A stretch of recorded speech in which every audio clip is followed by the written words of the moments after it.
Howdy, guys. Attorney Walter Hnot. Now, we're going to be doing something a little bit different than what we normally do, which is essentially either doing a video topic where I explain how that particular topic works, what the law is, how it might practically apply to your particular situation, or I go live and basically answer questions directly. Now, I was having a conversation with somebody about what I was doing with the channel, and that person had some pretty strong thoughts about essentially what I was doing with the channel. Now, you have to understand that the person was telling me this from the perspective of how is the industry going to react to essentially videos that I create. Now, I already know that many people in the industry feel very strongly that the videos I create teach too many individuals about too many laws, and it takes away the profitability of that particular industry.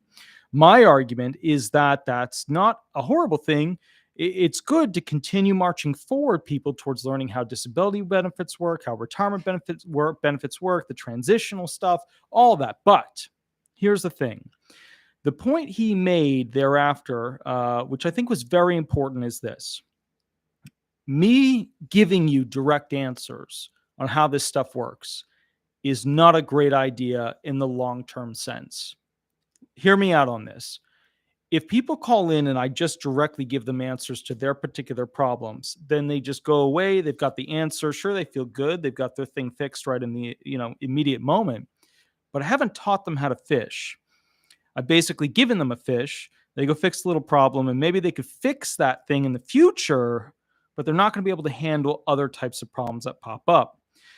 So what I wanted to do was try a different type of video this time. And this different type of video is going to be a little bit of a prototype idea. It's built off of other channels that have done the prove me wrong, change my mind, test my thought, is this a good theory, things like that. And the reason I'm doing this is that the person kind of got my ear about it and said, look, if you want to actually get people to listen and think at a higher level, like the long-term timeline here where they're improving on their own industry, you can't just feed them answers.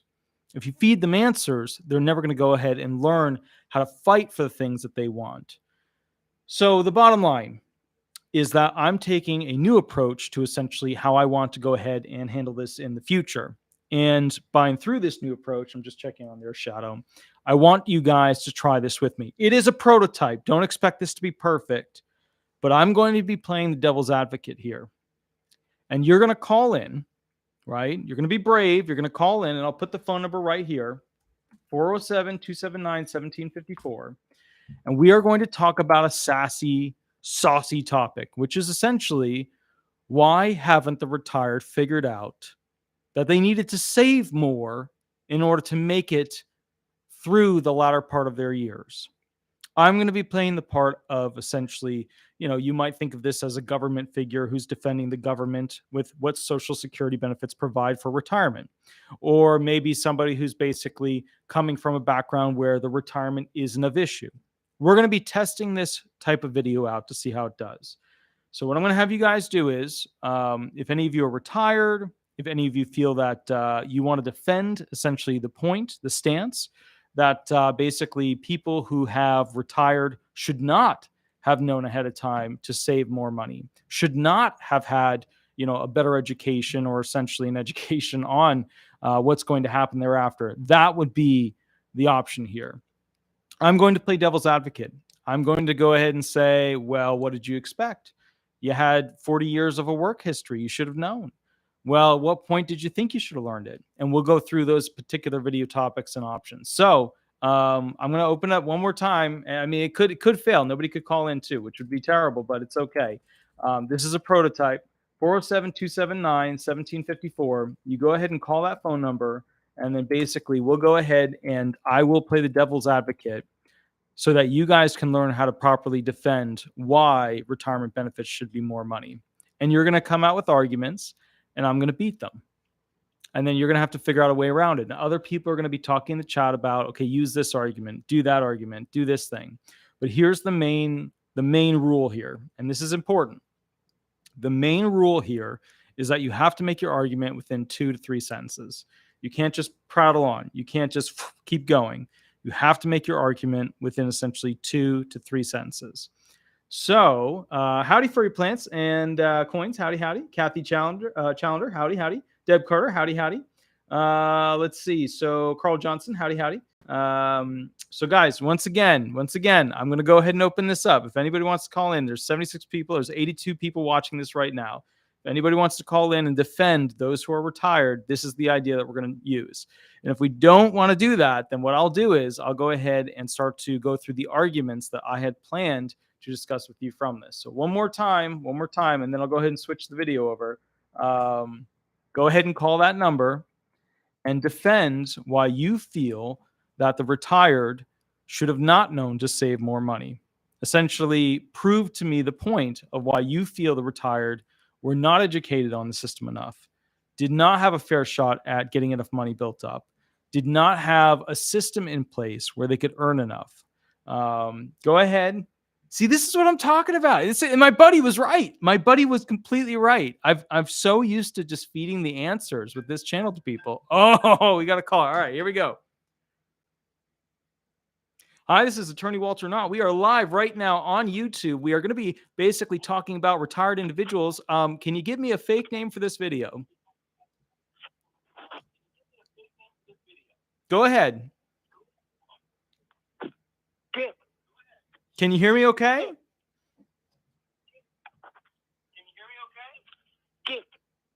Okay, so I'm gonna try calling you back and we'll see if this works. All right, 1 second. All right, guys. So we had one phone number that didn't work. Let me just check this out real quick. Hold on. Then we'll get the person back on the line. We'll go ahead from there. All right, let's see what we got here. Recents and boom. All right, here we go. Let's get this person on the phone. Hopefully they can hear me properly, and then we'll go from there. Remember, this is prototype night. This is prototype stuff. Hello? Howdy. Can you hear me okay? I can hear you. Perfect. All right. So, good sir, can you give me a fake name that I can refer to you as throughout this video? Dick. Okay, Dick. So, can you explain to me, walk me through, do you feel the retired should have known better? I mean, obviously they had all those years of experience working to know to save more for retirement. Can you defend the retired that are complaining that they don't have enough money? Basically, they live their lives. Okay, so they live their lives, but I mean, at what point should, this person, this individual who's now retiring, doesn't have enough money, is relying on their Social Security check in total? I mean, at what point should they have known? Because I mean, shouldn't they have had an inkling, an understanding that they had to go ahead and put more money aside for the retirement?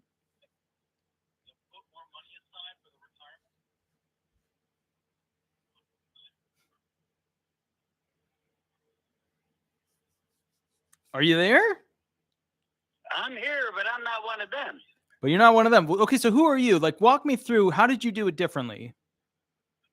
Well, I worked with a company for 45 years, and I put $20 per week away for 45 years. And so, do the math, sir. Financially, how did that put you? Like, are you relying at all on your Social Security retirement benefits, or not at all? Oh, absolutely, positively. That's just part of my retirement. So, okay, what percentage would you say you rely on your retirement benefits versus what you rely on, what you put aside from the company?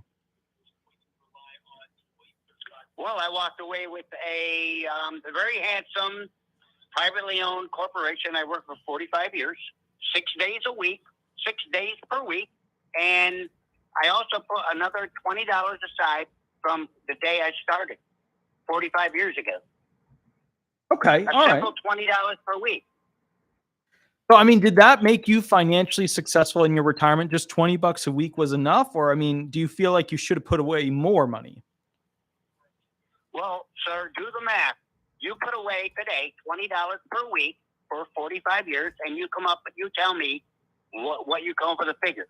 That's the figure I'm comfortable with, and my Social Security and my pension, which I decided not to take a pension. I rolled it over into a self-directed IRA, and part of my IRA, I rolled that over into a precious metals IRA, as I was not quite happy with the fiat dollar. So, considering that, I mean, you obviously have a little bit of a background in financial knowledge, how to invest, stuff like that. Can you tell me at what point did you start to play with your retirement money to set yourself up aside from the $20? Probably 15 years prior to my retirement. Okay, so 15 years prior. As in the last, Yeah. as in the last years, as the last years of my company, after 30 years, I was allowed 7.5% towards my retirement, which I openly embraced, and I just contributed, and I added on that, and it's pretty simple. So I'm very comfortable now. And sir, I did work 6 days a week for raising my kids, and I just worked 6 days a week, and I don't know what to tell you. You don't get anything out of anything unless you put something into it. So walk me through this. You're obviously very likely a millionaire, living very comfortably. You know, what would you say to those people who had much lower paying jobs, like, you know, $10, $12 an hour, and, you know, they could never really put money away. They just, you know, hand to mouth every single month. Well, you put it away and you forget about it, and I am not a millionaire. Believe me, I'm not a millionaire. I'm very comfortable. So what does comfortable mean? Like to what, how, as a retired person, what makes you comfortable? Like, why are you not in fear of not having enough? Well, I'm comfortable because I have all the money I need. I have a little share of my kids. I am not rich. I am basically a frugal person, but you got to look at that back. You got to look at that 20 years in the behind side. All right. So, I mean, and I get it. You planned, but I mean, who taught you to look ahead? Who said, "Hey, read that company form, take that next step, and understand that financial information"? Like, you know, you said 15 years before you basically retired, you started to care. What happened in your brain to turn on, you know, that I got to learn about this button?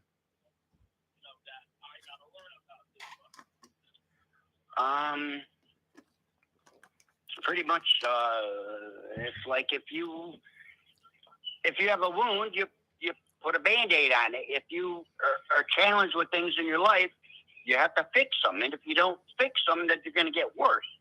So what I did was very simple. I have a boat. I have my family. I have everything. I swear to God, I work 6 days a week, 6 days per week. So you know what? That's probably what made me. Well, let me ask you this. Let's say that somebody didn't want to work 6 days per week. They wanted to work 4 days per week. I mean, do you feel that they should live in retirement in fear as a result of that? Or do you feel like, you know, 6 days per week, that's your overachiever, they deserve it? No, but that's your personal choice. It's like you got to look. I mean, when I go to work or go anywhere tomorrow, you know what the first thing I do? I look at tomorrow's weather forecast. Sure. So you mostly worked outside, right? I mean, when you were doing your job. Well, no, I was a manager in a grocery store.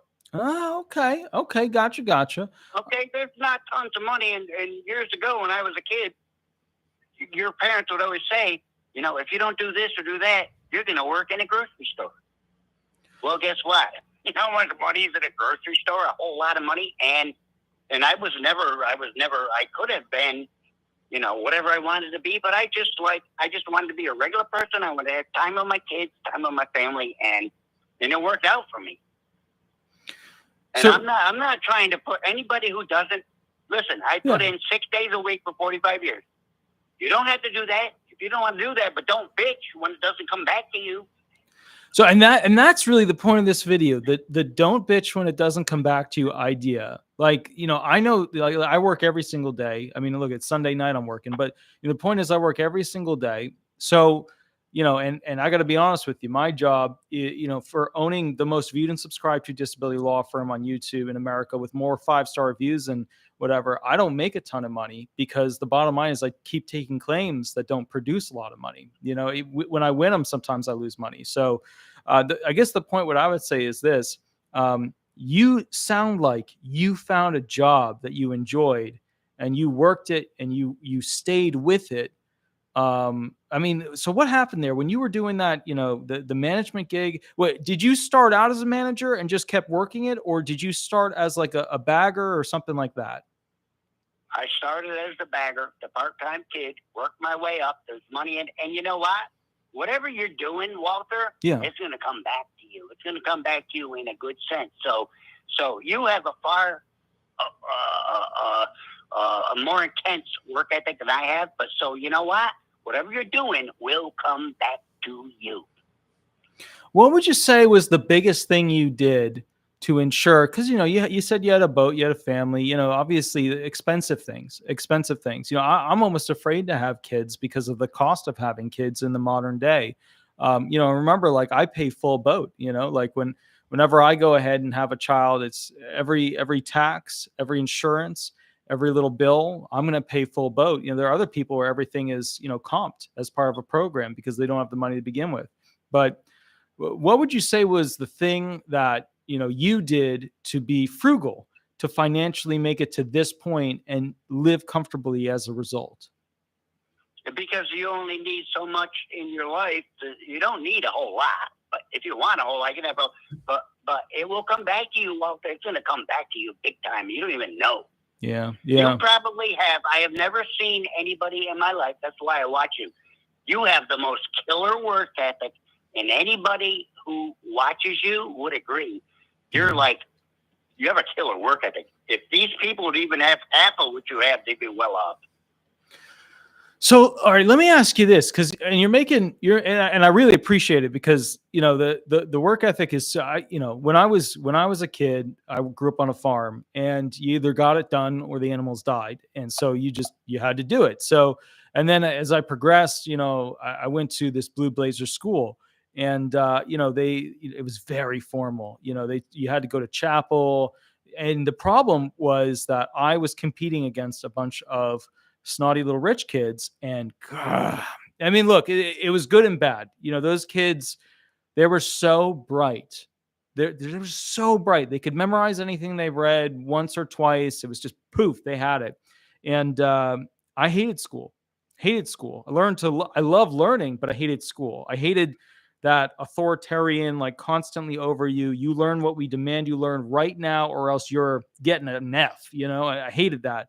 But now that I go and look at my life now, I could go anywhere with it. I could do anything, or, real estate to finance to, basically work with animals, which is, the big thing I want to do on my, where I get like a little bit of time on a weekend, is I want to go to the zoo, because I love going to zoos. So, but the point is this: I do not have a solid plan, and I'm trying to work towards a solid plan of a retirement check.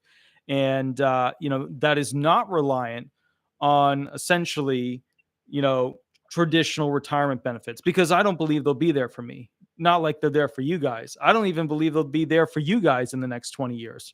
I just don't.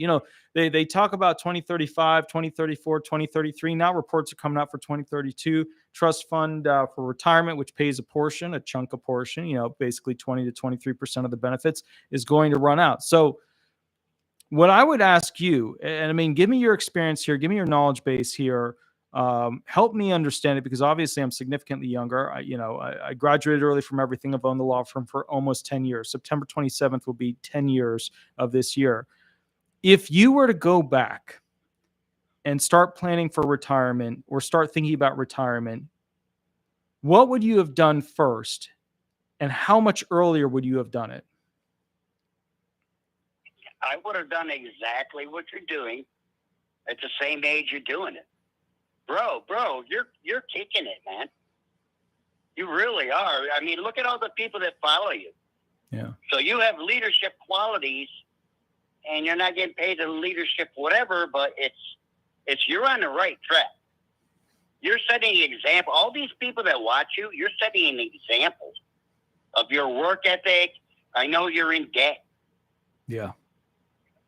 You're in debt, and I realized that. We never had that. When I was a kid, we just got a job, worked hard, you worked away from the bottom up. But now it's all about, somebody sold something about education. Well, whatever. Listen, you are on track. You have the killer This is the number one place I go to if I ever need a question on disability, this and that. But you're on a track, my man. I really appreciate it. The people that follow you are like, they believe in what you say. Well, I'm trying to make it better. You know, every time I look at the Constitution, I look at the presidents that we've had, I look at the transitions of what laws they pushed. You know, I don't get it. Like, it seems like the presidents that get the most, like, hurrah, hurrah, that they're going to change Social Security for the better, ended up being complete flops, not even attending to the idea of it. You know, and then they push this agenda of like, hey, we're going to do this and this and this, but they don't even budget for it. And that's what I think about. Like, I think about like the future of this country. The future of this country is retirement. It's like a president not budgeting for disability retirement benefits, for improvements to the program just beyond funding the Social Security Administration. It's the same crap. It's like they don't care. It's like they're a child not thinking about retirement, but they're educated and they know, but they don't. It's like, you know, and people sidetrack it. The brain goes to, well, look what they're giving Ukraine. Look what they're doing with China. Look what they're doing this. And I sit back and I'm like, well, yeah, but these presidents that are supposed to do these incredible, massive, wonderful things for those who can't work, who have worked their entire life, they're like little children, not planning on the future of America. So for me, from my perspective, I lost faith in essentially our leaders' ability to go ahead and make a result. And, you know, when you look at the big things, right? You look at poverty, you look at free energy, you look at space travel for safety, you look at, you know, basically, you know, better quality food, longer living people, you know, all the things that have happened that are good seem to have been created by science and then manipulated by politics. Like, let me give you an example. All right. So I was thinking about this when it comes to retired individuals. All right, let me ask you this. What do you think is the number one technology that would benefit the retired and disabled if it were to come out and be used in whatever level of future tech it was? Like, it could be a level 1, it could be a level 20. Like, what do you think is the most, you know, thing that would help technology wise in science to help the disabled and retired? Technology wise? Mm-hmm. That's a slippery slope there. Sure. I think if you believe in yourself, mm-hmm. and the detective, believe me, back in the 80s, mm-hmm. my biggest technological advance was when we went from the 8-track to cassette. Mm-hmm. Go back 30 years when we went from the 8-track to cassette. Right. And you have to have a vision of what lies before you. You have a good vision. I love your vision. That's the only reason I tune in with you. There's a lot of guys out there, a lot of clickbait, a lot of this, a lot of that. You're the real deal when you address all the issues, and I think the world of you, man. I really appreciate it because I wake up sometimes and my dogs are there and I'll have an idea and they'll put up with it because then all of a sudden I'll start clicking on my phone and Shadow will be, you know, complaining that I'm not holding it, you know, all that. But I realized the other day that one of the simplest technologies to assist the disabled and retired that we should essentially put a massive amount of time and energy into are upkeep robots. You know, things that are simple. And, you know, obviously robots are massively getting funded in the sense of military use. Like, that's how they're looking at this. But is it not a little weird that our federal government does not fund technology into upkeep robots? I mean, literally a robot that could do cooking, cleaning, laundry, medication upkeep, where they tell you when to take the pill, they present the pill to you, let your dog out, be able to clean things, wash things, be able to put the groceries away, labels forward all the way through all your cabinets. Like, at what point do we have to wait for the war industry to give us robots that are capable of taking care of us? So let me ask you this. If we were to go 5 years from now and there was a robot that would do a lot of the basic things, right? Laundry, you know, maybe cooking meals, would you benefit from something like that? I think everybody would, but also be very cautious of AI. Yeah.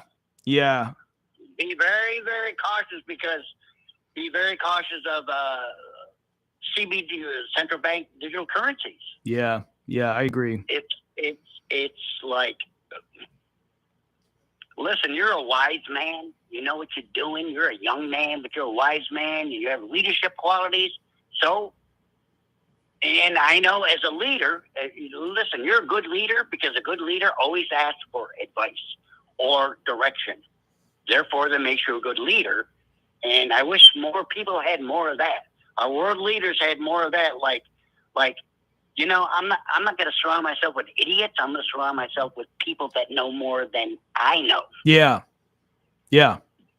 That's, you know, it's funny. My father would always say to me, when you're in business, you surround yourself with the best people you can find. Yeah. Best.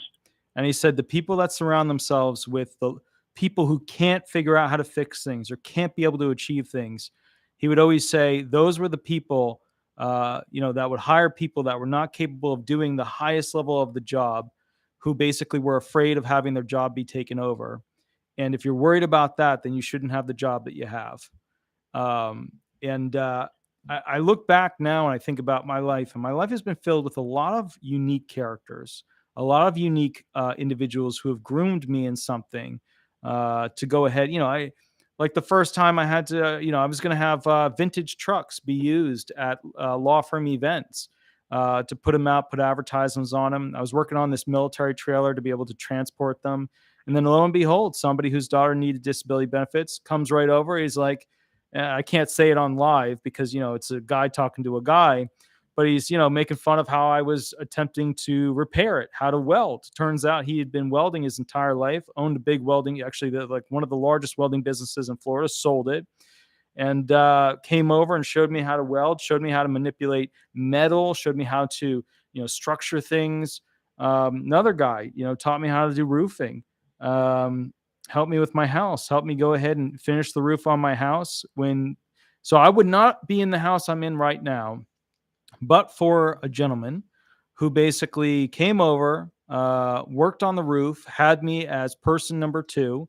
You know, I'd pull the shingles, I'd prep the stuff, get the nails into the guns, go ahead and get whatever adhesives ready, pull the ply up onto the roof, which is always the worst part because the moment a wind catches that, you know, 4x8 piece of plywood, you fly off the ladder. But he showed me the way, and just like always, some of the greatest people. I think that's one of the things that we don't look at in America. I think we're ashamed of it. But he overdosed from drugs 2 weeks after we finished the roof, and it was basically within a day of us finishing the roof that he went ahead. And that the person came, reviewed my house, looked at it, checked it out, said, "All right, I give you the thumbs up. We can do this loan." And that loan was close. I mean, like under 1% close for me to be able to get this house. And that only happened because of this person. And I hate to say it, but I think the money I gave him is what he used to buy the drugs that he then overdosed with. But I think that that was a very changing moment for my life in how I view retirement, because, to be fair, he did not have a plan for retirement. He was 2 months older than I am, and he chose to invest that money into something that would make him feel good because he was tired, he was worn out, and that's culturally what his people do in that area, in the Bithlo Christmas area. And as a result of that, when I was at his funeral, it was a really just it was not good. It was not good. You know, they put the makeup on the person and they look at, you know, they're there.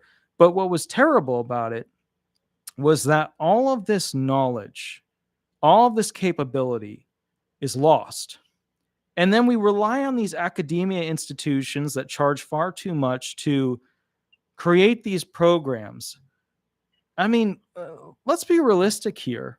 You could probably, with most YouTube channels that have already created content, have somebody learn all the aspects of something, whether it's electrical work or it's you know, something like a welding gig, or maybe it's doing drywall, maybe it's doing soffit, you know, whatever.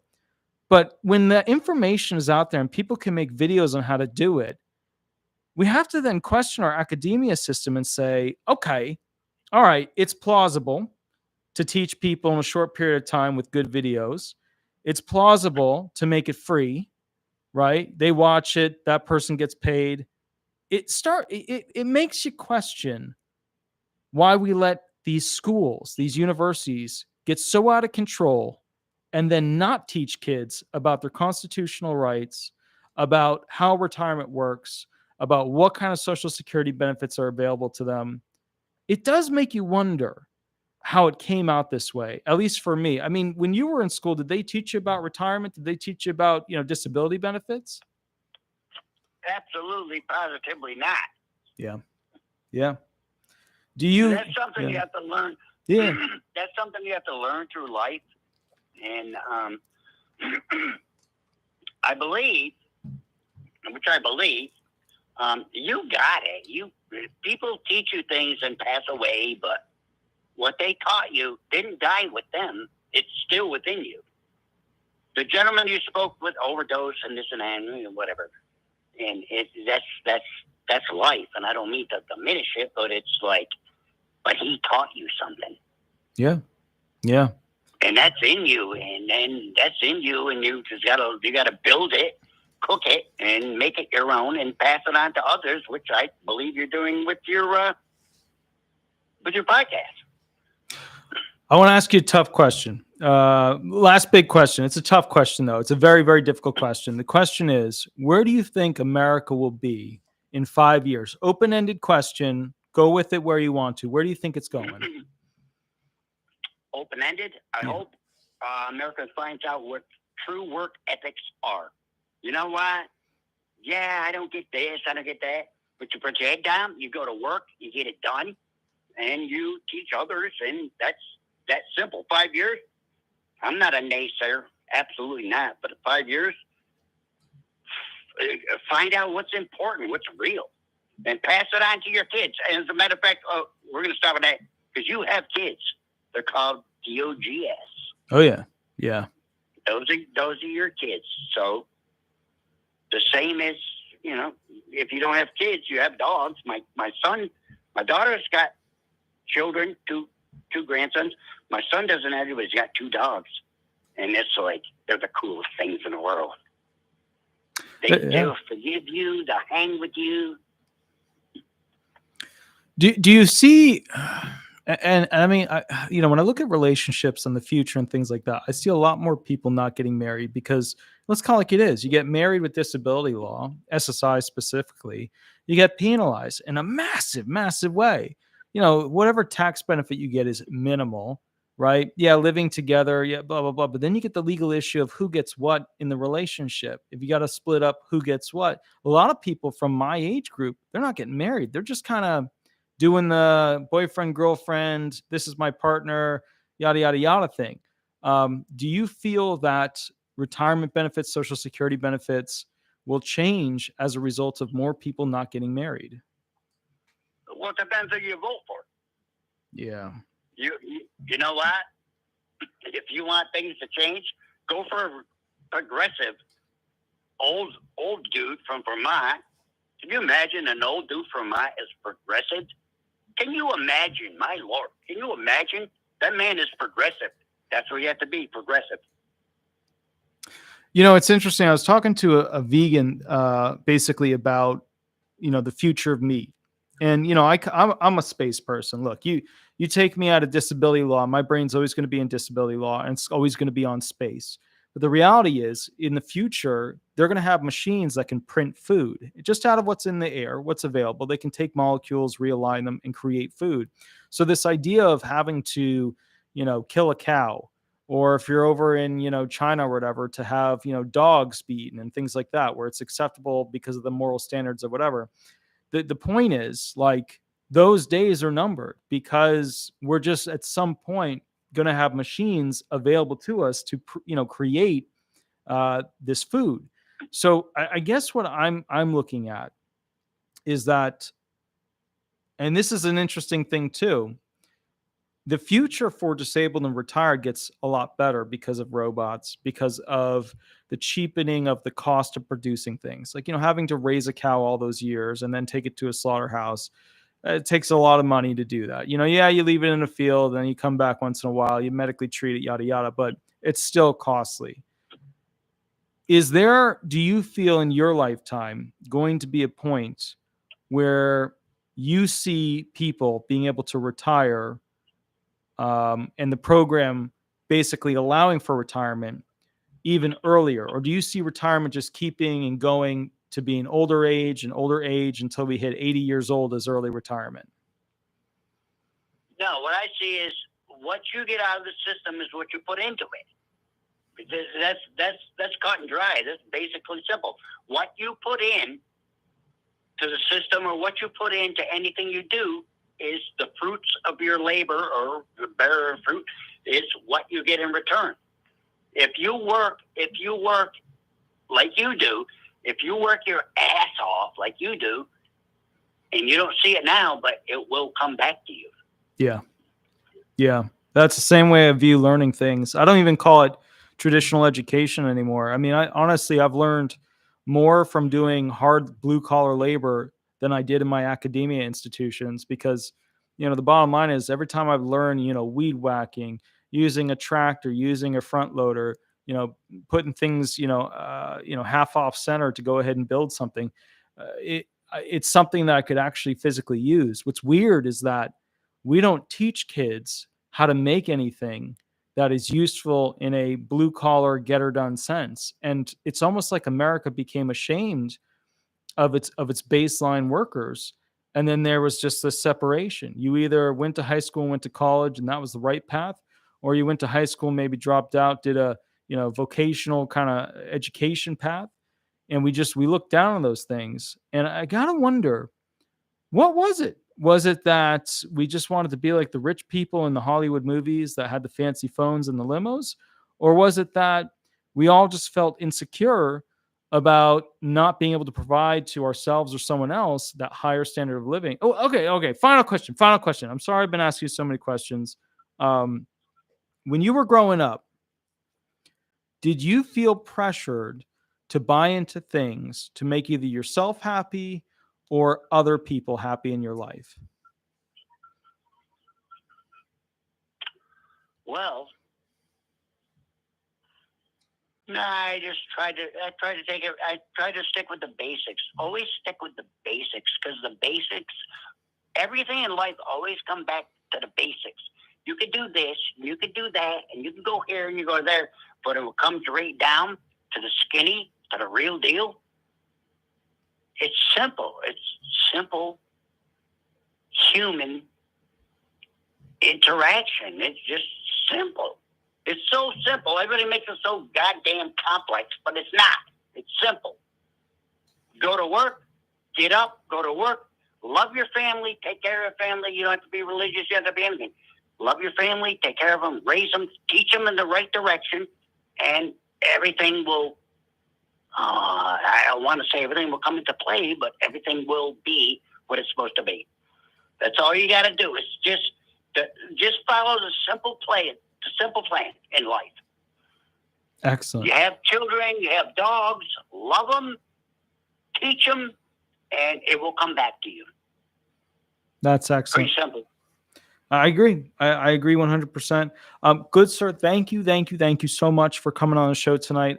This was a very prototype oriented show, but hopefully we'll catch up in the future. And again, thank you for coming on the show tonight. Yes, sir. And all the folks that listen to you, stick with this dude. This guy is the real deal. Excellent. Okay. Thanks for having me, sir. Thank you, good sir. Have a wonderful night. Good night, sir. Thank you. Bye-bye.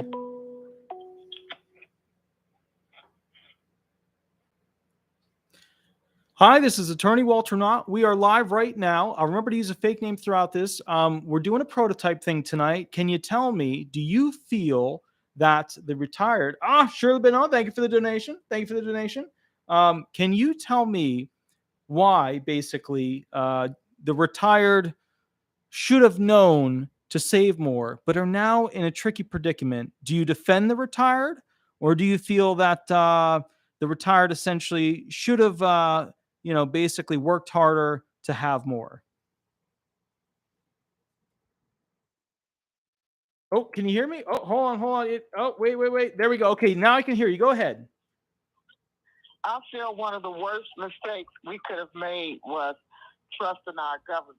They said I think they told a lot of people who are retired, if you work and if you do this, and if you get your 401k, you do everything that we tell you to do.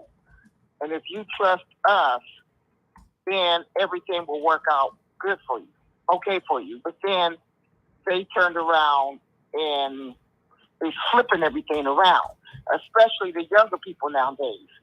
Like as you were saying, retirement won't be there maybe 20 years from now, or even 15 years from now.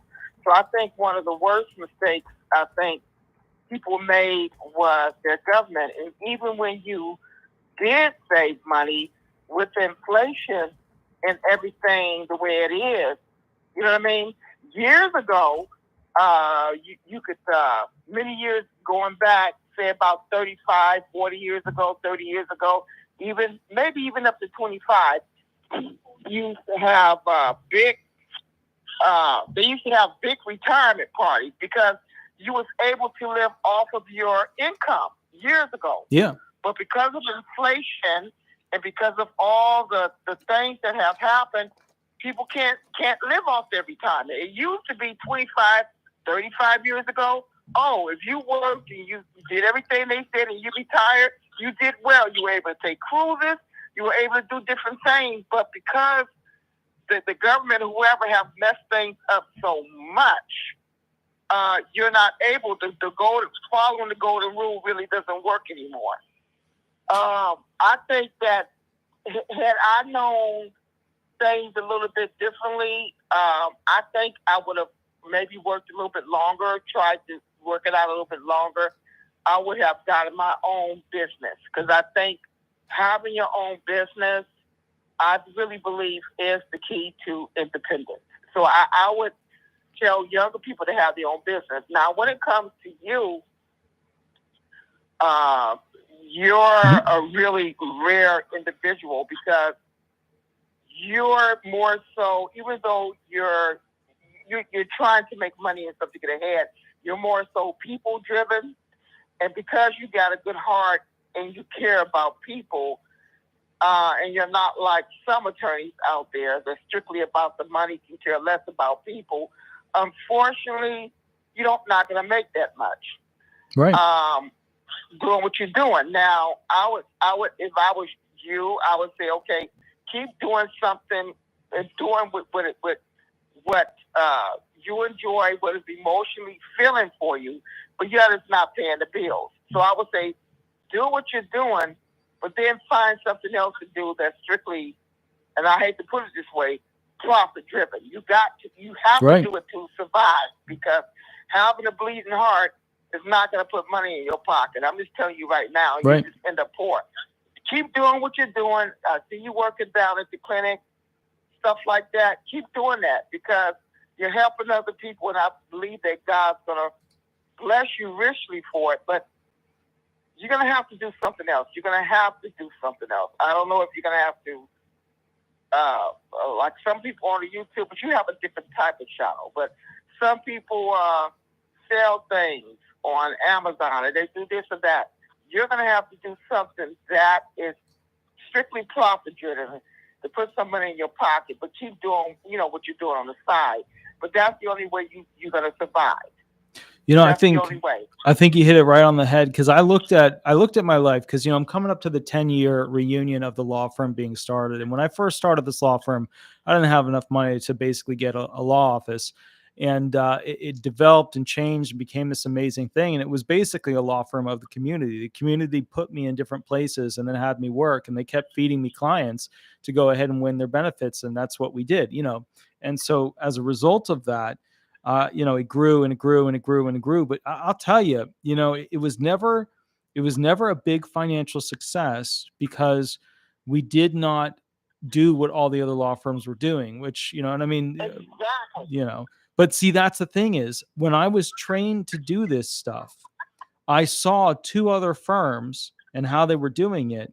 And then I changed my system to spend more per claimant to figure out how to win their benefits or do things, to basically bolster the idea of them getting it. In which the main thing is just custom work, spending more time on the phone with the claimant to figure out what the problem is.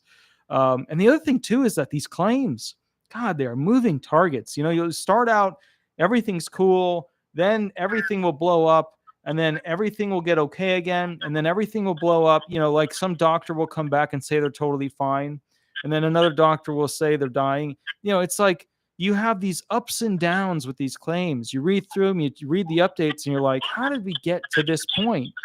And I think that's one of the and it's frustrating because a lot of times a client is not always honest, right? And then you find out stuff, and then you got to flip it like a pancake another way because they didn't necessarily tell you everything.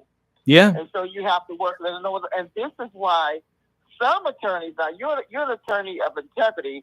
That's why some attorneys have a whole bunch of clients going at one time and may not solve one case until 2 or 3 years later intentionally because they're dragging it on. The more they drag it on, the more money they make, or they just have a bunch of clients at one time juggling.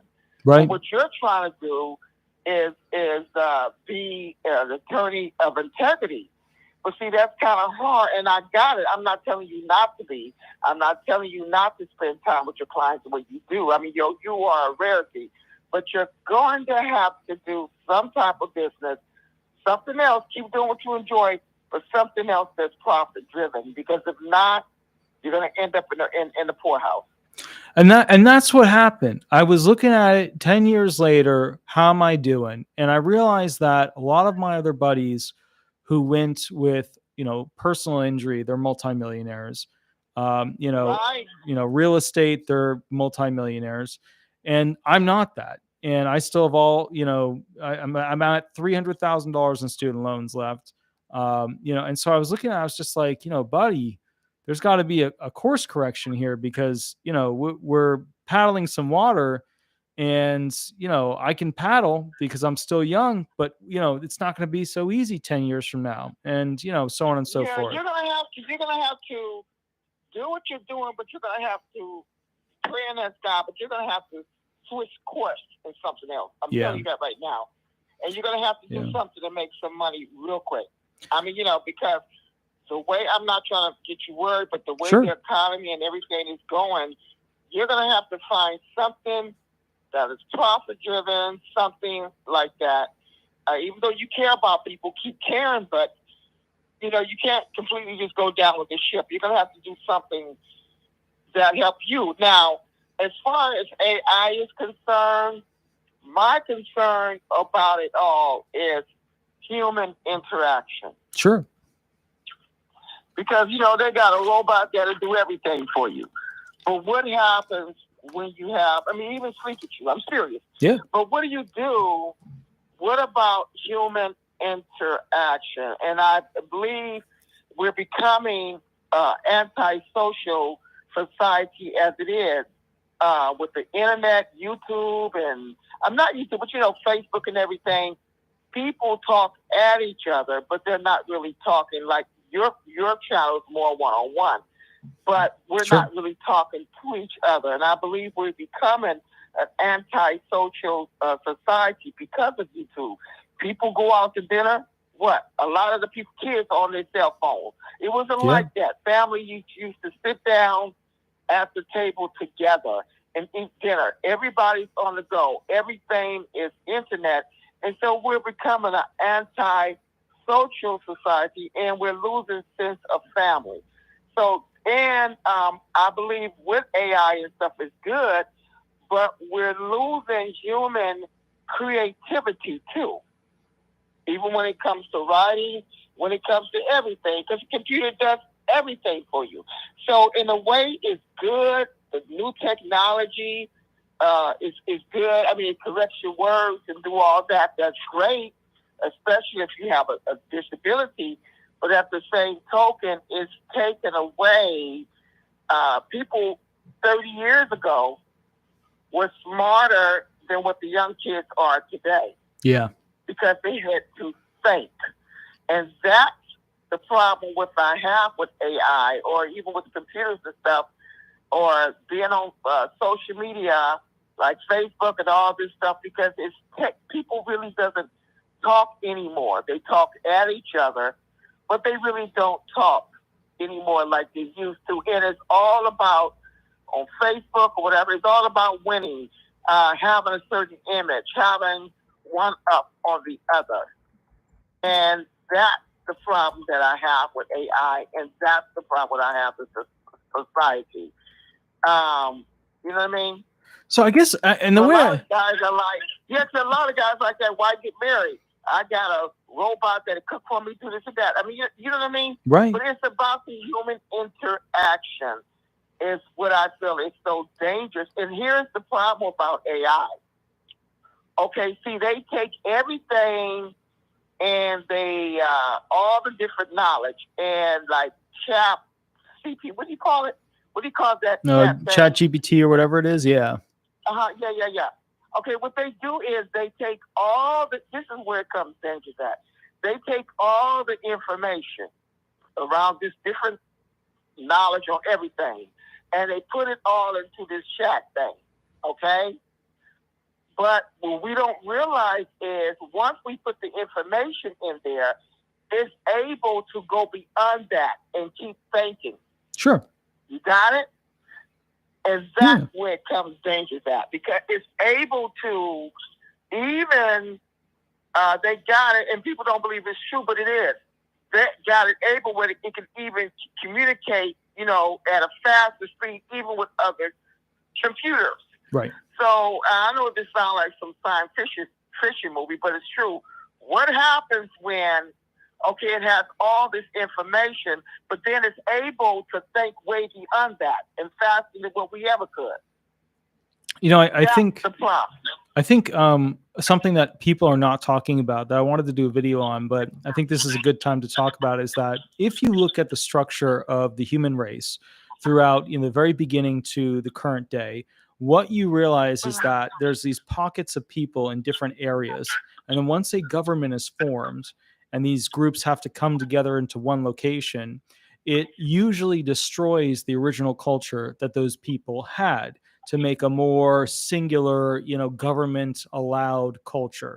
You know, we create rules, the rules dictate what you can do, how you can live, what kind of permits you're allowed to get, etc. And so what I realized was that it's just becoming too much government. It's too much. It's just too much government. And the way that they're trying to do now is Biden is killing a dollar. And I wonder, is it intentional around the world? Because I feel like they want to make everything digital. And then once they make everything digital, they got robots, human beings. We're going to be the servants. They're going to be the elite ones. I'm serious. Because they can, once all the information is downloaded in them, they're able to go faster, way beyond that, okay? Oh, yeah, so, no, they can think way faster. And then if they make everything digital, if they don't like what we say, they can just flip off everything that is flip on a switch. Sure. Oh, yeah, oh, absolutely. They would have it. Look, the more things that get linked into the internet, the more things capable of being, you know, changed, modified, updated by essentially super brains, which are, you know, teraflop capable computers. And, you know, once they get quantum computers, then the capacity to communicate information, you know, they have some quantum computers that under a minute can send the entire worth of the internet from one point to another. So, you know, there's no comparison. I'm very concerned. Yeah. I'm very concerned. But, you know, if you look at it, we evolved with it. Remember with the blue computer with the chess going against the great Russian chess master and, you know, for it to beat him. And then, you know, but that was a turning point. That's where we said, oh, no, our computers can be smarter than us, even our greatest thinkers. And now we know that our computers could outthink, a single computer could outthink every single human on Earth and do it without sweating. And so, but here's my point with it. If you look at governments, they combine people, groups into one unit, and that one unit usually loses its culture and then has to take on whatever culture that government wants to produce. So is the Right? same for artificial intelligence. Artificial intelligence is going to reshape our culture on a more international level, and we're going to be feeding into it and it feeding into us, and that will create a more singular unit, which will kill off more of our original culture. It's going to be its own version of government, and that's the thing, is that unfortunately, all these things. I mean, it's hard to say what it is like with government, basically, whatchamacallit, when it comes to government, what happens is when it sets new rules, when it sets up new systems, we have to follow them, or otherwise we get punished, we go to jail, etc. What will ultimately occur as a result of this artificial intelligence setting up new rules. So for us to get something from it, we will have to approach it in a certain way. And then it will give us back the information that we want. And that will culturally train us, thereby slowly eroding the world we came from. But if you think about America, can you think about Right. what culture America has? Like, if you think about India, you can look at all the different cultures there, the different styles of dress, the different, dances, the different types of this and that. When you look at I Russia, don't even you know if know, we really have a culture anymore per se. that's what I'm saying. America is the ultimate melting pot of no culture because it ate it. It just destroyed it. It was the soup idea. I'm very concerned about it. There is no culture, no structure.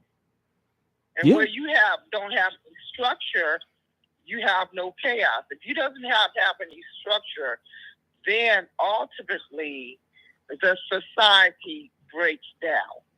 Now, I don't believe in ruling and dictatorship, but I do believe you can't just have a free for all. Anything goes. Everything's crazy nowadays in America. You can't do that because where there is no structure, the society will break down. There's no respect. There's no respect for anything anymore. And I'm going to go here. This is going to make some folks upset. But whether you felt, say, for example, some of the forefathers, Jefferson or whatever, was head slaves or whatever. sure. You have to understand that is still a part of history. And if you destroy history, mistakes and things are bound to be repeated again. Sure. If you destroy it, that's why. But see, what we're doing is what we are breaking down. We are destroying our history. We are destroying our culture. That's why it is so important, whether you agree with some of the things they did or not. There was some good things that they did do. And even if some things were bad, it's still a part of your history. For an example, we can find out what they did in ancient Egypt or different places, or even like when I went to Jerusalem a while back. You know how sediment settles and it's like a city below whatever. Sure. So suppose all that was destroyed, then former generations won't be able to know history. How did the people live? How did this happen? How did that happen? But if you destroy everything, you won't have any history. So whether you agree or disagree on some things in America, that's why history is so important. Because if you destroy everything, history, even with the bad, has that potential to repeat itself. But if you know what happened, then, and you know the circumstances and everything behind it, then you know not to repeat. But if you don't, you will. And this is why it's so important that we keep our culture. And it's okay to have different mindsets. But see, this is what happened with America. Yes, America is a melting pot. But the problem is we have people coming into America and they don't want to try to assimilate. They want to take their laws and everything from another country that they come from, and they wanted to accept it. And so us Americans, we're saying, well, we got to accept everybody. Anything goes. No, anything don't go. Because if you just let anything go, you're going to break down the very foundation in which America was built. It was shaped. That's my argument. Now, I don't know if it makes sense or not. So, I mean, here's what I would say. The more I study history, and turning it to retirement too, but the more I study the history, we are always being guided in the image of something, whether it's a religion and in the image of God in a Jewish, Muslim, Christian sense, or maybe it's in, the image of a pharaoh or some human that is like supposed to be the highest, whatever. Keep in mind, the crown of England is based off of people looking up to the ultimate and living up to that potential image. And that gives people hope of something beyond and above. We are always, as humans, guided by the upper echelon based on our desire to live in the image, to be it or be near it or be like it. And as a result of that, that's why you see poor people buying really expensive clothing and rich people, wearing whatever, sweatpants and a sweatshirt, because they don't want to live in the image of somebody else. They are living in the image of themselves. And so, going back to this idea of retirement is a program that was created in the 1930s because people were getting old and they weren't having any money to take care of themselves with. So this was a supplemental idea. And there were tons of people who paid into it to the ratio of people who would, receive a check. But now we're getting real close to a 2-to-1 ratio. We hit 2-to-1, the whole thing fails. Now, here's the thing. Yeah, that's important. Like with the whole ratio thing, people think that the trust fund problem, where it's going to run out in 10 years, 11 years, 12 years, whatever, is the main problem with Social Security benefits. It's not. The main problem is the ratio of people working, paying in, to the ratio of people who are receiving a benefit. And so what's interesting is that if you look at retirement as it stands, there's no way that disability benefits or retirement benefits survive if we don't have a higher ratio of people working and paying into the system than the ratio of people who are receiving benefits. So what I see is a lot of people see like this as the future of retirement and disability benefits as like a civil rights issue. But the truth of the matter is that the whole thing, the entire chessboard gets wiped. You take every piece, you throw it off the board, it gets completely wiped if we don't fix the financial, basically working and paying taxes problem that we have. Because when you lessen, you slowly spin that water dial, to go ahead and slow the flow of water coming out of, basically whatever hosing system you have, you start to realize that the thing that is paying for these programs is not able to keep up.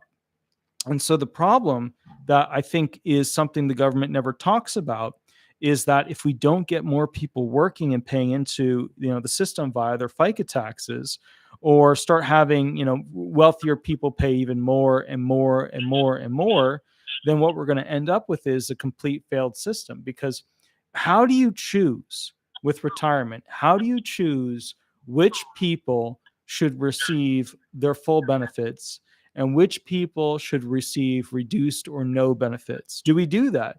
Do we have people pay into a system where basically, if they ended up in a really good place, that they don't get any benefit from it? If they ended up in a really bad place, they get benefit from it? At what point does the program, fail and lose what made it so popular in the first place, being that everybody who pays in? I don't mean to interrupt. I think the problem is we have too many people that is on these programs. That's one of the things. I think America has lost its work ethic. Many years ago, I was telling you about a lot of stuff that happened years ago. But years ago, you had a lot of people working too. The more I think what you do now you do not.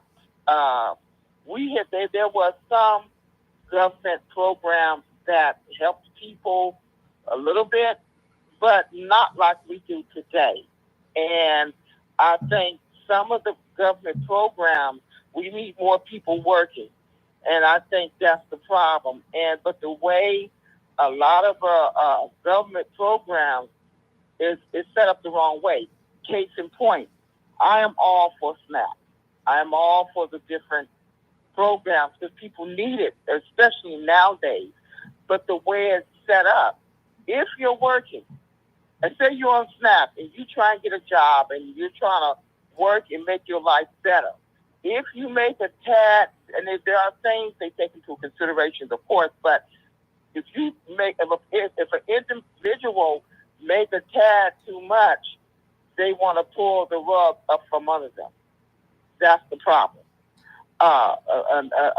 That's one of the problems. And another problem is we got a lot of people on these programs, and the question is, are they really disabled, or do they need to be on these programs?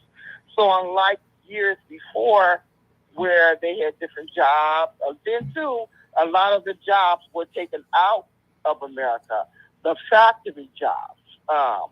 They're in other countries because of America's greed. So because of our greed, we didn't want to pay our own people. We had China to make everything because we didn't want to pay our own people. We felt, well, it's cheaper for it to be made in India or, be made in China. That America, we kind of shot our own self in the foot in the way of speaking. I think that's one of the problems, and I think it's too many people that is on the program. But part of the problem is that the middle class is who really pays the most taxes. Yeah. Is being wiped out, and what's happening is it's going to come.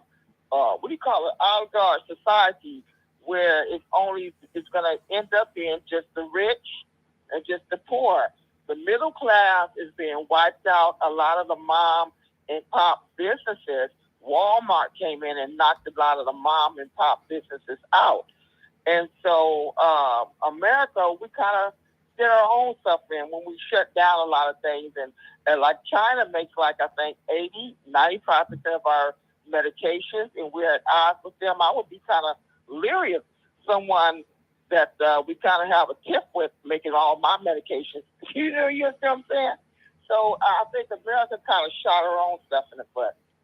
And then I also think part of the problem is Biden is making things worse. A lot of the money, over $100 million, have been put into Ukraine, and I have nothing against helping, but the problem is some of the money is not even accounted for. So that's part of the problem. America needs to take care of America. I feel that when it comes to the borders, I believe that America is a melting pot. I'm not saying just one person belongs here because no one really belongs here except for the Native Americans if you just want to get jiggy with it. But at the same token, if you're going to be here, I feel you need to come in the door the right way because we're overtaxing our system. I know we say, bring the poor, Statue of Liberty, bring the poor, bring this person, bring that person. But at what point does it stop? At what point do we start taking care of America? And one more thing I want to say is I hear a lot of people say, well, they want to try and say, well, we have a lot of Hispanic people. No, there's everybody from different countries that is crossing that border, and we just want to concentrate on Mexico. No, there's people from different countries and different places that's crossing that border illegally. It's just not the Hispanic people. And that's what my concern is that we can be having terrorists coming over. I'm looking at the derailments and all this that's happening to America. We just going to hell in a handbasket. I mean, we got all this stuff going on. We got, like I say, we're giving all of our money away. A lot of that money could be helping Social Security recipients. And I just don't like the idea, and I tried to tell people Biden would do this. The first day he got in office, we're we're messing up. It's like a chain reaction. He came in, he shut down the pipelines the first week he was in office. I mean, there's a lot of it. We're giving all of our money to Ukraine. We're not thinking about, it's okay to help others, but the thing is, what's going to happen to us? If we give all of our military equipment away, what is going to happen to America? My concern is, I'm concerned about what's happening in our own backyard. America needs to take care of her people, and that's what I think. I don't feel like everybody should just get a check. Unless you're paying into the system and you can show that you have contributed, I just don't believe in just all this free money that's just being thrown out. And I think it's chipping away at our Social Security. No, it says. Well, I tell you what, I'm going to go ahead and grab the next caller so we can keep rolling with this. I'm sorry for being so loquacious. No. But you have a great night. You as well, madam. Thank you so much for calling. I'll catch you later. You have a wonderful, wonderful night. Okay, bye-bye. Thank you. Bye-bye. So what I really liked about that call is that it talked about cultural issues. It talked about things related to the transition of government, different styles of leading America.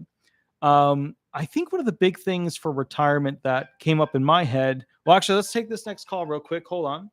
Okay, here we go. Hi, this is Attorney Walter Hnot. We are live on YouTube right now talking about retirement and whether or not people should have known to save more and therefore don't have as much wiggle room to complain that they don't have enough. Can you walk me through where do you stand on that topic? Oh, can you hear me okay? Hello? Oh, there you go. I can hear you just fine. Where do you stand on that retirement topic of whether or not people should be able to complain about not having enough, or whether realistically, they should be getting more retirement benefits from the government? Well, am I on? You're live right now. We are live on YouTube. Indeed. Okay, awesome.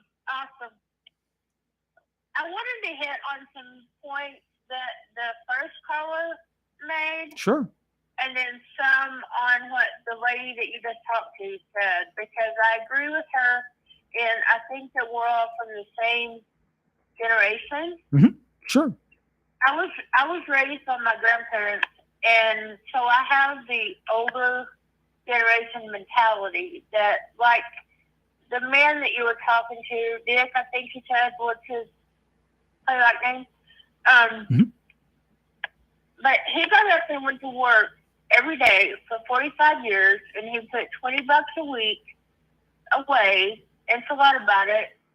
And now he has that. Right.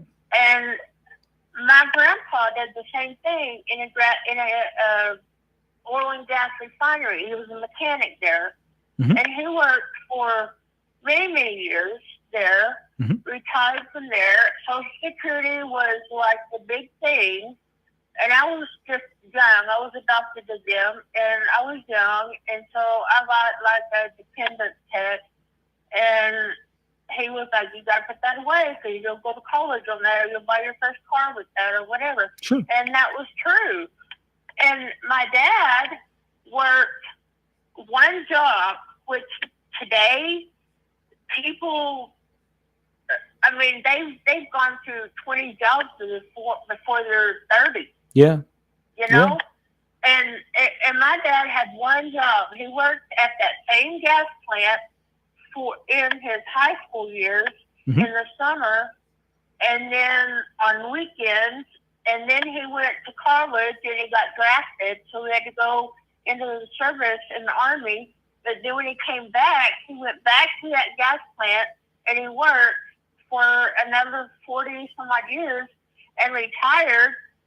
And a company from somewhere overseas bought that plant. It was down in Shamrock plant. Yep. And they bought it, and then it changed names a couple of times, and then they forced him to retire at 62, and he had no clue what to do with himself.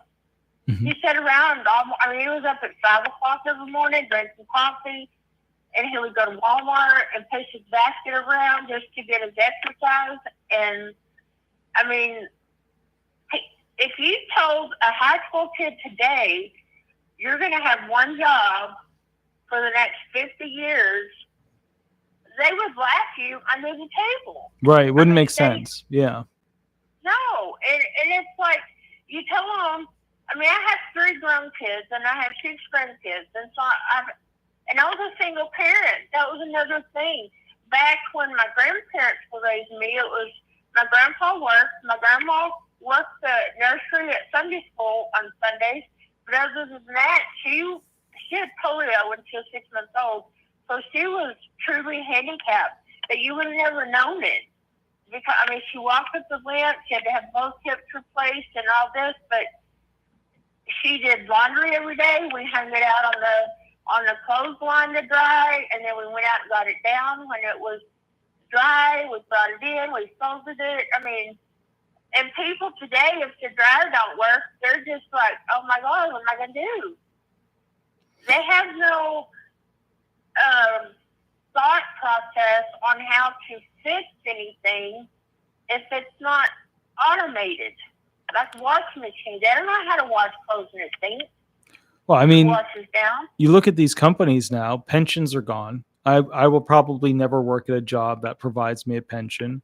401ks are gone for the most part with most companies nowadays, other than the largest companies that are out there. So, even that option is gone. I foresee that, people putting money away for retirement is going to become a practical impossibility. If they're not educated how to do it and the companies don't provide that option to them, then there's not going to be anything available to them. And keep in mind, these private corporations, they get bought and sold and bought and sold and bought and sold. And the people that come in, it's a financial game. How do they get as much money as possible out of that company to go ahead and successfully basically, reap the benefit of it, sell it off again for a higher amount? That's the game. It's enemies at the gate stuff. So as a result of that, there are no companies that are safe grounds for doing this high level work. And, keep in mind, there was a time when you look at like Walt Disney Corporation, and that corporation had a leader, which was Disney himself, and he would do that through his entire life. And now we have different executives coming in and going out and coming in and going out, and they're put on this project, then they're moved to that project, then they're moved to this project and then to that project. And the reality is that, these jobs, everything is becoming gig work, right? The whole idea is that everything to some degree, whether it's high level education and it's a gig for 10 years, like think about it, high level science degrees, you got a gig in a field for 10 years and they switch you to some other gig after 10 years, right? Look at NASA. They'll have people working on one rover for 10, 15 years, then they move them to another project that's totally different. But, the point here is this. At the end of the day, work is becoming more gig oriented. Like you go back to ancient Japan, you got a job, you worked it your entire life. That was the whole thing. That was your job for the rest of your life. You go to modern day America, I mean, look at these other disability law firms. You sign up, you're assigned an attorney. That attorney will change 3 or 4 times before you go to a hearing. That's because the same thing is happening in the legal field where attorneys are getting moved from here to there to here to there to here to there. And, a lot of that is that the investment potential is not put back into the American people. But a lot of the big problems right now, the massive problems, are that the companies aren't making the kind of big cash flow money that they used to. Look at Disney. They're going to have to lay off a lot of people. Look at the tech industry. Over 150,000 people are going to be laid off. And the tech industry was always the safe spot. Well, I mean, sure, there were spots, in areas where tech people had major corporations going out of business because they didn't get some coding gig with the government or coding thing where they didn't create some new product or whatever. They grew too big and couldn't keep up. That happened. But in large part, these internet providers, things like that, they would be a safe space. You could work your way up in one of those corporations and be okay. And the thing that I see with this scenario, the reality that I see with this whole problem is that corporations in America do not, and I'll repeat it and it's important, do not supply a lifelong experience. And as a result of that, human beings who work for them, the employees, do not expect to give a lifelong good faith effort to that company, the honor, the respect, and the loyalty. And so as a result of that, companies aren't giving out pensions, 401ks are being reduced, with how much is given into the whole point here is that the future of America is going to be based off of an entire civilization that needs to have retirement benefits that actually cover the costs to be able to live on a monthly basis. But what's happening from what I'm seeing is that more and more people are earning less, and more people as a result of that are basically in this hand to mouth, can't afford anything, can't get out of the rut situation. So we have people being born today where a larger percentage of them will be homeless. And that's a sad thing to think about. Some, if you look at that, ward where basically they have all the children lined up that were just born, right? And you look at them, Right. a higher percentage of those babies laying in those little mini medical cribs are going to go ahead and essentially become homeless as a result of the system we've created in America. And so the problem I have with this system is that America is doing exactly what the corporations did. America, like the corporations in the 80s and the 90s, of transferring our production over to foreign nations to make the products cheaper and then ship them back. Yeah. America's done the same thing. It said to Americans, we do not feel the need to invest in you, because if we invest in you, it's going to be expensive. And we do not feel the need because we can outsource what we get to some other group to do the work that we need to be done. And, America has now reached another debt ceiling problem. If they don't raise the debt ceiling, the government shuts down and breaks, and our bond market gets destroyed, and Social Security benefits in general, because they're reliant on their own bond market system, will fail. If they try to balance the budget, right, and try to reduce the expenses of the United States, then a lot of people are going to becoming essentially homeless. So you've got basically fixing the problem and some people get hurt, or not fixing the problem and everybody loses everything. So when I look at this conundrum that they've created, I can tell you this: the only things that can fix this scenario are by essentially finding new ways to make massive amounts of money, and then also finding ways to basically create, some sort of workforce, whether it's humans or not, could be robots, to produce things in America extremely cheaply compared to even the labor costs of a place like China. Because we have tons of land that we could set up as, warehouses. It's, we could put lots of robots to work in those warehouses.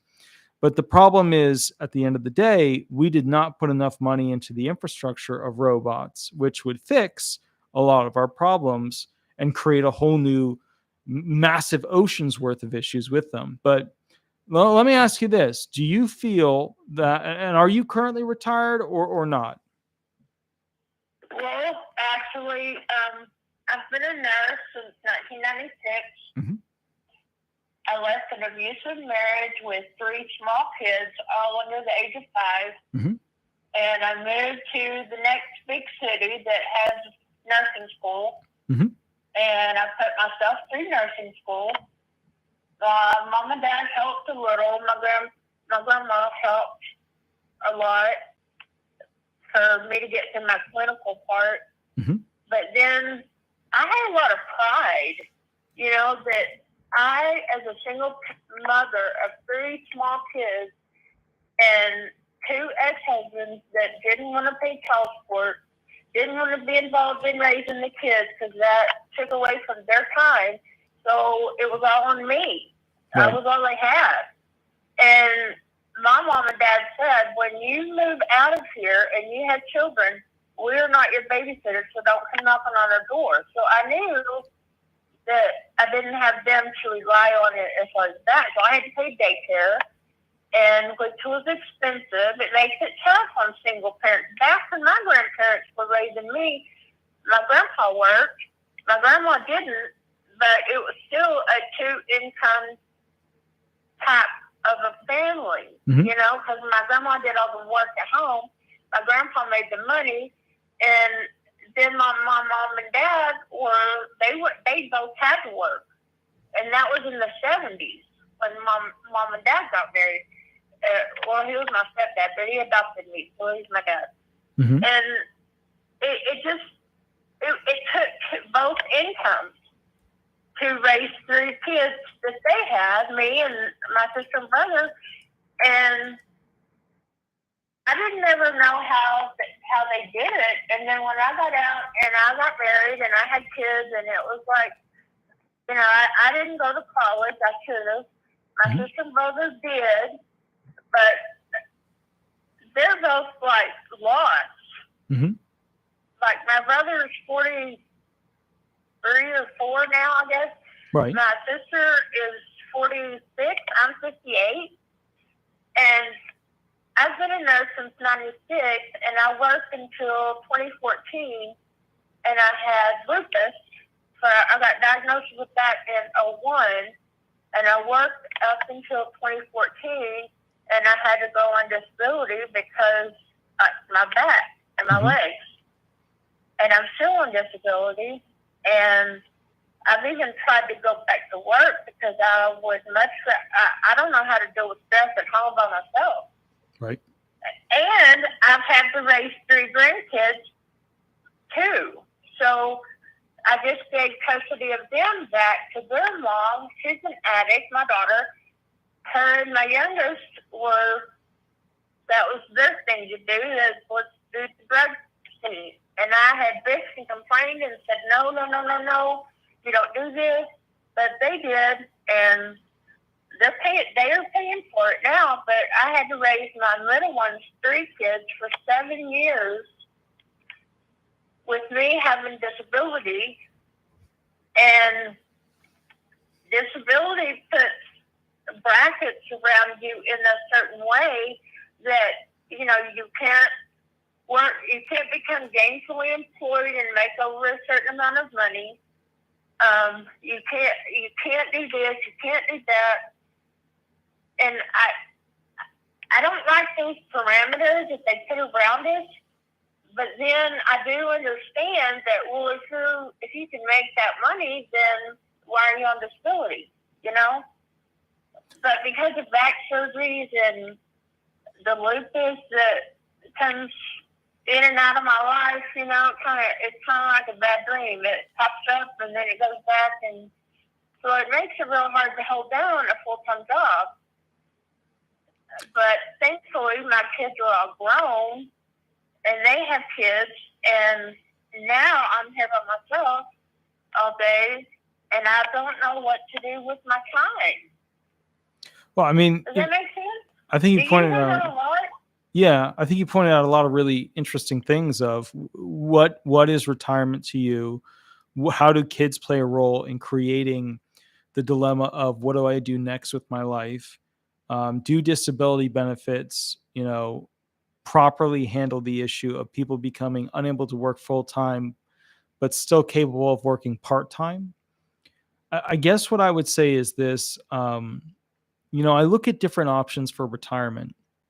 You could essentially have it so that people all get the same amount of retirement benefits. It would raise the lowest of the low and lower the higher up ones, and everybody would end up in some middle point.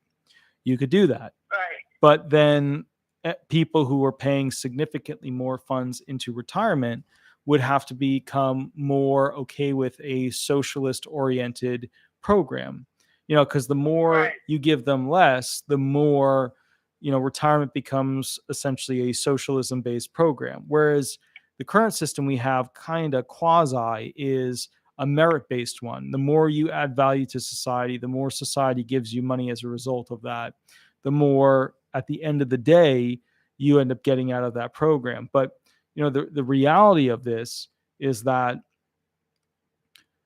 retirement is not going to work in the future in its schematic sense, and the government can't afford to people with the current levels that they're giving them So, Right. you know, when they make all these videos about, you know, fourth stimulus, fifth stimulus, sixth stimulus, you know, all these like, okay, well, how do we give the people more money? It's simple. You return jobs to America. You prioritize farming, you prioritize blue collar work, you prioritize warehouses, you prioritize essentially, you know, a culture that enjoys creating, you know, and innovation. And unfortunately, what we have in America is America has failed its citizens so badly that foreign companies can easily come into America and buy the fundamental family names that we know, you know, basically, you know, as like that important family, you know, like if you were to look at modern day important families, like super wealthy named families or whatever, the ones that come from that Right. background, those that are outside of this country, you know, probably buy into their existence. And I think that, you know, if you look at those families that have done well, they keep consolidating their wealth, they keep marrying into wealth, and that's how they create their own bank and, you know, inherit in what they have. But I think the big Right. problem is that, you know, 99.9999% of people don't have money to begin with, or even the option of potentially creating it. You know, if you look at like rock and roll music, nobody's could become multimillionaires. If you look at hip hop music, absolute nobodies could become multimillionaires, some of which are now billionaires. And I think what's important to understand about that is that they were like winning the lottery. You had a lot of people trying to basically play the lottery with trying to win in the music industry or some other industry where there was the potential for big money in a short period of time. Right. And, you know, when I look at this and how it affects retirement, what I've realized is that, you know, those people who make it, it's becoming harder and harder because all these mega corporations suck up any opportunity to create something. And now with artificial intelligence, I mean, look, artificial intelligence is just going to create the music that we love to listen to faster and better than any artist ever could, because it'll just memorize all the different tones, all the different instruments, and create the most customized sound that we will enjoy. You know, it's just like when Hollywood. Yeah, Walter, I agree with that to a point. Sure. But like the lady was just talking about, you know, we're losing the sense of the intimacy of a relationship with your children or with your spouse or with your neighbors. I mean, I remember when my grandma and grandpa had me and I was little, every night after supper, we cleaned up and then we went out and sat in the front yard or on the porch, and we knew all of our neighbors by first name basis, where they worked, their kids' names. Mm-hmm. I mean, we'd go sit on their porch, or they'd come sit on our porch and talk about stuff. And now you move into a subdivision or these little subdivisions, I guess is what HOA, called, yeah, right? subdivisions, yeah. Yeah, and it's like you may live there 10 years and never even know that the wife had a husband. Right. Because he left before you left, and he got home after you went to bed. Right. And it's like, oh, I didn't know you were married. Well, yeah. I mean, it's like you run into them in the grocery store, and they don't even know that you're their neighbor.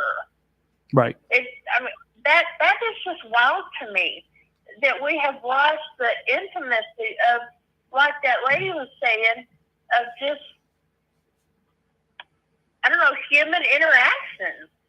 And she was talking about how kids have their phones at the table, or you go out to eat and you see a family of 6, and all 4 kids, even as young as 3 or 4 years old, will have an iPad and be playing on it and their little earphones on, and it's like nobody says nothing except the wife at one end of the table will say, "What are you having, dear?" And that's probably the only thing they say to each other the whole meal.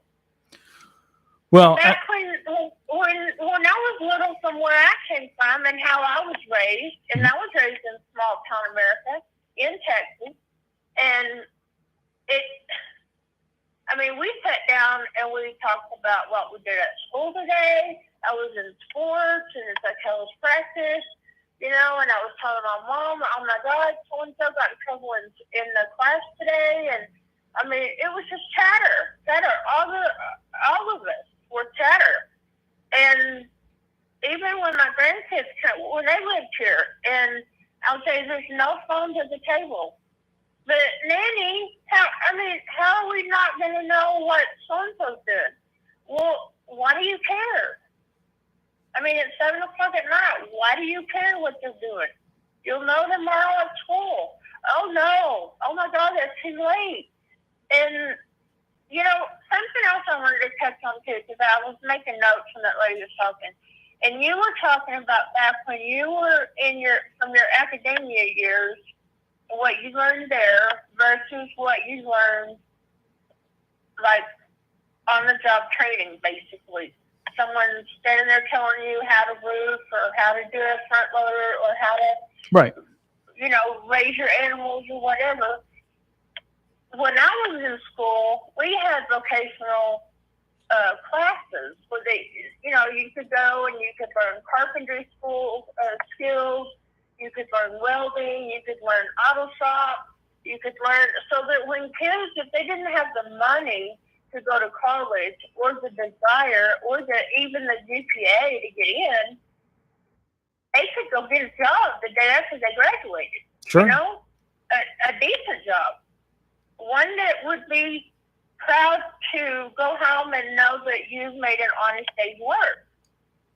And now, a lot of those schools have taken all of those vocational classes out. And they're teaching you calculus as a sophomore and trig as a sophomore. What job professions are going to use calculus and trig if you don't have the ambition to go be a scientist or a mathematician or, if you want to work on cars? What's wrong with working on cars? You make good money working on cars. Well, the argument they make is that they try to prepare a child with the information that they would need to be successful in any job. But the problem is they don't teach them the basics of how to get anything done that we do and need on a daily basis. They're basically just creating salespeople, people who can answer an email, people who can write a proper sentence, people who know a basic history, people who know basically how to interact with others. But they don't teach them how to fix a car. They don't teach them how to build something with their hands. And the end result of this, though, is that they don't do enough of the blue collar work. But their defense to that is that they give every child the same opportunity to go as far as they can in academia. But you are correct. There is absolutely definitive proof that some human beings have a significantly higher IQ and capability of going much farther with science and math and things like that. And as a result of that, those kids, they go farther and farther into the future of whatever that career would require, whether they're a scientist or somebody who's defining some new version of math. But at the end of the day, I can tell you this, that the problem that we face, the problem that I see is that I do not feel retirement is going to be what we see it is today, which is here's money, go have fun with the rest of your life. That's retirement. Like if you summarize it into one thing, it's here's money, go have fun with the rest of your life. You're as prepared as you were going to be. And go on your vacation and spend your golden years doing things that you've always looked forward to doing. Right. I don't think that's going to exist in the future. The way I see it is retirement will basically be a structured system where if you continue to work, it will pay you basically, a little bit more, and you will be able to continue to work through the rest of your life. And then it will just pay you basically based on what you pay in. But I think it's going to go more privatized because the government they've failed at basically upkeeping their goal of being able to afford everybody. And I'm worried about that because if something like this goes privatized, we are in a situation where, those funds could be lost due to mismanagement, which is very common with massive trust funds. But anyway, my chubby dog wants to basically go outside. Thank you for calling in. And hopefully I can catch up with you guys in the near future, I've loved listening to you tonight. I try to catch all the time that you're on. Yeah, well, thank you. This little pilot thing that you've got going on, I think you're onto something here because you're going to get a lot of feedback once it catches on, That's what I'm looking for. I totally agree, but I'll catch you a little bit later, guys. I might do another video tonight specifically on a topic, but I'll catch you a little bit later. Let me go take Sweetie out and have a wonderful, wonderful night. Thank you. You too. God bless. Thank you. Bye-bye. Bye-bye. Bye-bye. Alrighty, guys, I will catch you a little bit later. This was a prototype video, just trying out something new. Hopefully we can go from here and kind of work it into something that people can learn from and get inspired to basically fight for retirement benefits. The weird thing is that 7-8 years ago, nobody on all the people on retirement, they didn't watch YouTube. All the people on disability, they weren't digging into YouTube. They didn't utilize it. Now it's all over the place. Now retired people use YouTube all the time. How do we get younger people educated about retirement? Because the program we have as it stands right now is about to fail. It's about to fail, not just because of the trust fund problem. It's about to fail because of the 2-to-1 ratio. It's 2 workers, 1 recipient, 1 beneficiary. So anyways, guys, I will catch you a little bit later. You have a wonderful night. I may be back for one more video, but we'll go from there. Thanks so much. Bye-bye, guys. Bye-bye.